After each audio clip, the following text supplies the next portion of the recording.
Within the damp, shadowed confines of a medieval dungeon, a king kneels, his wrists bound by coarse rope, his once regal frame trembling in the flickering gloom. Edward II, sovereign of England, gazes into the void, his breath shallow, his heart pounding against the cold stone walls that entomb him. A searing glow pierces the darkness, a red-hot iron, its tip pulsing with malevolent heat, is raised with grim intent. They whisper it was thrust within him, burning his life away from the inside, leaving no mark upon his flesh, a death as cruel as it was concealed. Was this the fate of a monarch deemed unworthy, his desires branded as sin? Or was it a tale spun by victors to tarnish his name for eternity? The story of Edward II, woven with treachery, passion, and torment, lies shrouded in history's darkest corners. For those drawn to unravel its secrets, let this tale unfold. Subscribe, share thoughts below, and step into the shadows of England's blood-stained past. In the autumn of 1307, England stood beneath the shadow of a new king, Edward II, heir to a throne forged by his father's iron will. Edward I, the hammer of the Scots, had carved a legacy of conquest, his name synonymous with unyielding strength. Yet, his son ascended amidst whispers of weakness, his reign a tapestry of discord waiting to unravel. The realm, still scarred by wars and restless nobles, craved a leader to bind its fractures. Instead, it found a monarch whose heart lay not in governance, but in loyalties that would ignite rebellion. From the opulent halls of Westminster to the damp cells of Berkeley Castle, a tale of passion, treachery, and unspeakable cruelty was woven. Behind the crown's fleeting glory, a darker saga stirs, one of a king undone by those closest to him, of a queen whose vengeance reshaped a kingdom, and of a death so horrific it echoes through the ages. This is the story of Edward II, a monarch whose fall reveals the shadowed heart of power. What secrets lie buried in his ruin? The chronicle awaits. In the gilded halls of Westminster, where banners of conquest hung heavy with his father's triumphs, Edward II took the throne in 1307, a pale shadow of the warrior king who preceded him. Edward I had forged a realm through iron and fire, subduing Wales and nearly breaking Scotland beneath his heel. His son, however, was a different creature, less a sovereign than a man swayed by affections that would prove his undoing. Where his father wielded authority, Edward sought solace in the company of a single figure, Piers Gaveston, a Gascon knight of modest birth whose charm held the king captive. To the horror of England's nobles, Edward showered Gaveston with titles, lands, and influence far beyond his station. The earldom of Cornwall, a prize reserved for royal blood, was bestowed upon this outsider, a gesture that reeked of scandal and whispered intimacies. The court buzzed with unease. Was this merely friendship, or a bond deemed sinful by the rigid mores of the age? Such questions, murmured in shadowed corridors, stoked the fury of barons already chafing under a king who neglected the realm's pressing needs. Edward's reign began with promise, his coronation a spectacle of pomp and fealty. Yet, his obsession with Gaveston cast a pall over his rule. The young king, barely 23, seemed blind to the murmurs of discontent, his court a stage for lavish feasts and tournaments that glorified his favourite. Gaveston, sharp-tongued and arrogant, did little to endear himself to the nobility.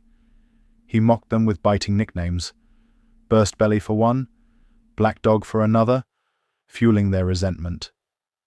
The barons, men of ancient lineage and ironclad pride, saw their king's devotion as a betrayal of duty, a weakening of the crown that held England's fragile unity. By 1308, their patience frayed. They demanded Gaveston's exile. Edward, torn between love and obligation, acquiesced, but his heart remained tethered to his companion. Gaveston's banishment to Ireland was brief. The king recalled him within a year, reigniting the nobles' wrath. The realm, still scarred by wars against Scotland and internal strife, groaned under Edward's missteps. His failure to secure victories in the north, where Robert Bruce defied English dominion, only deepened the perception of his inadequacy. The barons, led by figures like Thomas of Lancaster, Edward's own cousin, saw Gaveston as the root of their king's failings. In 1312, their fury boiled over. Gaveston, once more exiled, but lured back by Edward's longing, was seized by the nobles in a swift and brutal act. Dragged to Blacklow Hill, he was beheaded, his body left upon the earth as a grim warning to the king. Edward, grief-stricken and enraged, mourned a man who had been his confidant, perhaps his lover, in a court that now viewed him with contempt. The loss carved a wound in the king's soul, yet he did not turn from his path. In his sorrow, he elevated another, Hugh Despenser the Younger, whose rise would sow seeds of greater calamity. This act of defiance, born of loyalty or desire, set the stage for a deeper treachery, one that would draw the gaze of a scorned queen and herald the kingdom's descent into chaos. In the cold chambers of the English court, Isabella of France, once a radiant princess of royal blood, languished in the shadow of her husband's indifference. Wed to Edward II at the tender age of 12, she had arrived from the glittering courts of Paris with dreams of queenship, only to find herself sidelined by the king's unshakable devotion to Piers Gaveston. By 1312, Gaveston's brutal execution offered no solace. Edward's heart turned swiftly to another, Hugh Despenser the Younger, whose influence eclipsed even that of his predecessor. Despenser, cunning and ambitious, secured a grip on the king's favour, leaving Isabella humiliated, her status as queen reduced to a hollow title. The court whispered of her isolation, of a marriage that was a facade, and of a woman whose pride, once a beacon, now smouldered with resentment. Beneath her regal composure, a storm brewed, a queen scorned, her heart hardening into a blade of vengeance. Isabella's transformation was not sudden, but a slow corrosion, etched by years of neglect and the sting of Despenser's growing power. By the early 1320s, Edward's reliance on the younger Despenser had alienated not only the queen, but much of the nobility. Lands and titles flowed to the Despensers, while Isabella's own estates were curtailed, her dignity trampled underfoot. In 1325, an opportunity arose. Edward dispatched her to France to negotiate with her brother, King Charles IV, over disputed territories in Gascony. In the courts of Paris, free from the suffocating grip of her husband's favourites, Isabella found not only refuge, but resolve. There she encountered Roger Mortimer, a disgraced English baron, exiled for his rebellion against Edward. Mortimer, a man of ruthless ambition and martial prowess, became more than an ally. He became her confidant, her lover, and the architect of her retribution. Together, they wove a plan as audacious as it was treacherous, to return to England, not as supplicants, but as conquerors. In the autumn of 1326, Isabella, now dubbed the She-Wolf of France for her unrelenting ferocity, landed on English shores with Mortimer and a small but loyal force. Her banner, emblazoned with the royal arms, drew disaffected nobles and commoners alike, weary of Edward's misrule and Despenser's tyranny. The kingdom, fractured by years of discontent, crumbled before her advance. Edward and Despenser fled westward, their once loyal allies deserting them like leaves in a storm. By November, they were captured. Despenser executed with savage spectacle, his body quartered as a warning to traitors. Edward, stripped of his crown, was dragged to Kenilworth Castle, a fallen king now at the mercy of his wife's wrath. In January 1327, Parliament, swayed by Isabella and Mortimer's influence, declared Edward deposed, placing his young son, Edward III, upon the throne. Isabella, the scorned queen, stood triumphant, her hands stained with the blood of a dynasty's ruin. Yet the shadows of her victory cast a deeper darkness, for the fate of a deposed king could not be left to chance. In the bitter winter of 1327, Edward II, once King of England, languished within the damp stone walls of Berkeley Castle, his world reduced to shadows and chains. Deposed by his own queen and her lover, Roger Mortimer, he was no longer a monarch, but a prisoner, stripped of power and dignity. The realm that had crowned him now turned its gaze to his son, Edward III, a boy king under the iron grip of Isabella's regency. Yet, a living ex-king posed a threat, a spark that could ignite rebellion among loyalists.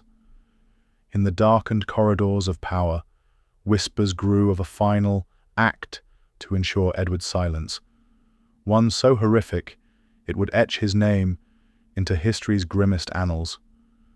The tale of his end, steeped in cruelty and shrouded in doubt, would become a legend as enduring as it was macabre. Imprisoned far from the eyes of the court, Edward endured months of isolation, his spirit battered by the betrayal of those he once trusted.